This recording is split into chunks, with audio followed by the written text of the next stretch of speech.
સર્વે વૈષ્ણવને જય શ્રી કૃષ્ણ. આજે આપણે દયારામભાઈના ભક્તિ પોષણમાંથી એક ચંદ્રાવાળું જોઈએ.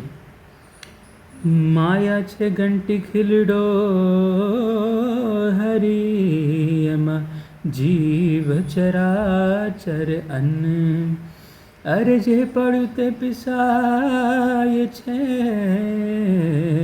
તું જોની પ્રગટ લોચન, લોચન જો એક બચે છે જે હર, ખીલ સમીપે રહે છે તે હર, જે અણુ ખસ્યો ત્યાંથી કણ આગો, તે તત્કાળ દડાવા લાગ્યો, સેવો શ્રી કૃષ્ણ કૃપાળ, સેવો શ્રી કૃષ્ણ કૃપાળ. માયા છે ઘંટી ખીલડો હરી. માયા જે છે એ ઘંટી છે અને ખેડો જે છે એ હરી છે. જે પડ્યું તે પીસાય છે, તું જોની પ્રગટ લોચન. જે માયામાં પડ્યું એ તત્કાળ પીસાઈ જાય છે, એટલે કે કાળ પ્રવાહ એનું ભક્ષણ કરી લે છે. જે મહાપ્રભુજી આપણને આજ્ઞા આપે છે, આજ્ઞા કરી રહ્યા છે કે યદા બહિર્મુખાયુમ ભવિષ્યત કથંચન તદા કાલ પ્રવાહસ્થા દેહ ચિત્તા દયોપિતા સર્વથા ભક્ષિષ્યંતિ સ્મારિતિમ. એ કાળ પ્રવાહ આપણું ભક્ષણ કરી લે છે. જો આપણે માયામાં પડ્યા, એક ખેડારૂપી હરિનો આશ્રય જો આપણે છોડ્યો, ઠાકોરજીના ચરણારવિંદ છોડ્યા, મહાપ્રભુજીની વાણી છોડી, એમના સિદ્ધાંતોને છોડ્યા, એમના સિદ્ધાંતની લક્ષ્મણ રેખાથી સહેજ પણ પગ બહાર મૂક્યો, ભક્ષણ કરી લેશે. તો માયા છે ઘંટી ખીલડો હરી, એમાં જીવ ચરાચર અન્ન, જે પડ્યું તે પીસાય છે, તું જોની પ્રગટ લોચન.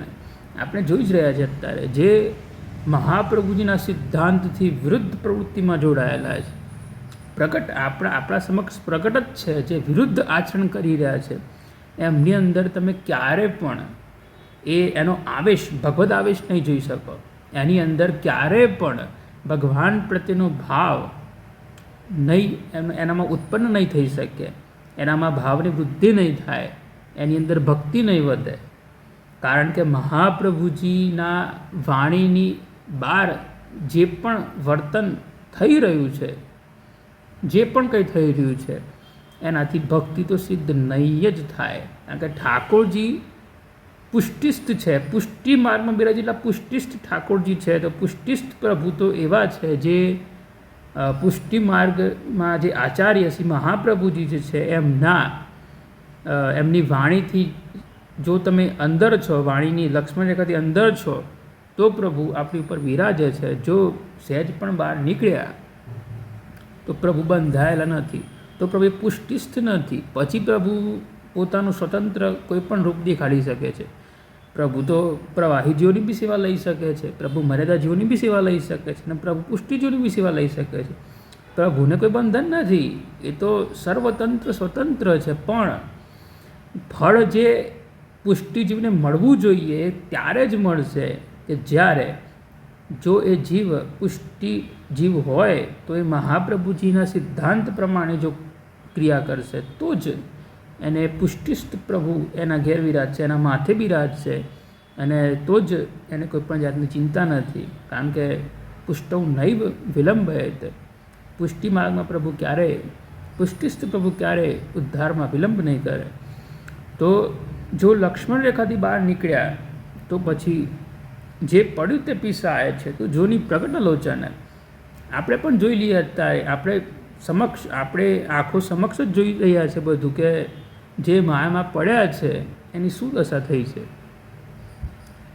એમના ભાવની વૃદ્ધિ થતી નથી, એમના ભક્તિનો ભાવ આવતો નથી, એમને પોતાના જ પ્રભુ, પોતાના જ સેવ્ય સ્વરૂપ, પોતાનું જ સેવ્ય સ્વરૂપમાં ભાવ નથી, બી જગ્યાએ ફરી રહ્યા છે. તો એ શું છે? એ પીસાઈ રહ્યા છે અત્યારે. જો માયામાં પડ્યા તો તું જોની પ્રગટ લોચન, જે પડ્યું તે પીસાય છે, તું જોની પ્રગટ લોચન. લોચન જો એક બચે છે જે કોણ બચી જાય છે? લોચન જો એક બચે છે જે ખીલ સમીપે રહે છે તે જે ખીલડાના સમીપમાં રહે છે એ બચી જાય છે. ખીલડો તો હરી છે, માયા છે ઘંટી, ખીલડો હરી, તો હરી એટલે જે ખીલડાની સમીપમાં રહ્યા એ બધા બચી ગયા, બાકી બધા તત્કાળ દડાવા લાગ્યા. તો મહાપ્રભુજીની આજ્ઞા અનુસાર જે ચાલી રહ્યા છે ખીલડાના સમીપમાં છે, જે પોતાના જ ઠાકોર, પોતાના સેવ્ય સ્વરૂપની સેવામાં લાગેલા છે, એ ખીલડાની નજીક છે, એના સમીપમાં છે, જે શાસ્ત્રોક્ત રીતે શાસ્ત્રની મર્યાદા અનુસાર સર્વ કર્મ કરી રહ્યા છે, એ ખીલડાના સમીપમાં છે, જે ગીતાજીમાં કહેલી ભગવદ્ વાણીની આજ્ઞા મુજબ જીવન જીવી રહ્યા છે, એ ખીલડાના સમીપમાં છે, જે મહાપ્રભુના 16 ગ્રંથોમાં બતાવેલા સિદ્ધાંત પ્રમાણે સ્વસેવ્યની સેવા કરી રહ્યા છે, એ સિદ્ધાંત પ્રમાણે જીવી રહ્યા છે, એ ખીલડાના સમીપમાં છે. અને જે મહાપ્રભુજીના 16 ગ્રંથમાં કે 16 ગ્રંથ વલ્લભ ગીતા છે, જેમ ઠાકોરજીની શ્રીમદ ભગવદ્ ગીતા છે, એમ મહાપ્રભુજી માટે વલ્લભ ગીતા એ આપણી 16 ગ્રંથો જે આપણી વલ્લભ ગીતા છે. તો બંને ગીતાના 12 પગલું જે મૂકે છે એ ખીલડાથી દૂર થઈ જાય છે, સમીપમાં રહેતો નથી, અને બચે છે એ જે ખીલ સમીપે રહે છે, જે ખીલડાના સમીપમાં રહે છે એ જ બચી જાય, બાકી બધા આ કાળ પ્રવાહમાં તણાઈ જશે, પીસાઈ જશે, બધા ઘંટીમાં એમ માયામાં બધા ગ્રસિત થઈ જશે અને ભગવત પ્રાપ્તિ નહીં કરી શકે. તો જે પડ્યું તે પીસાય છે, તું જોની પ્રકટ લોચન, લોચન જો એક બચે છે જે ખીલ સમીપે રહે છે તે, જે અણુ ત્યાંથી ખસ્યો કણ આગો.